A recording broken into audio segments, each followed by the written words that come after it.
குறி பார்த்து ட்ரிகர் இழுங்க. என்ன காலியா இருக்கு? எய்ம் பண்ணுங்க.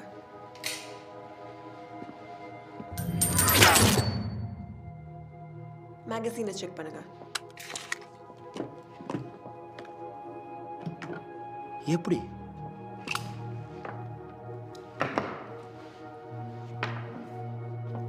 இதுல ஒரு புல்லட் நம்மள மாதிரி காலத்தோட சேர்ந்து முன்னாடி போகுது.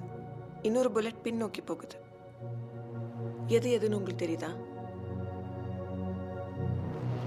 இப்ப சொல்லுங்க, தெரியுதா? இது நேர்மாறா இருக்கு. இது அழிவு நிலையிலிருந்து பின்னோக்கி வருது. ஸோ இந்த மூவ்மெண்ட் நம்ம கண்ணுக்கு ரிவர்ஸ்ல தெரியுது. அணுசக்தி சிதறலால ஏற்பட்ட ஒரு வகை நேர்மார் கதிர்வீச்சுன்னு நினைக்கிறோம். இதை நீங்க பண்ணலையா? இந்த டெக்னாலஜி நமக்கு தெரியாது. அப்ப எங்க இருந்து வந்தது? எதிர்காலத்துல யாரோ இதை தயாரிச்சிட்டு இருக்காங்க. இதை நம்மளை நோக்கி அனுப்பி விட்டுருக்காங்க.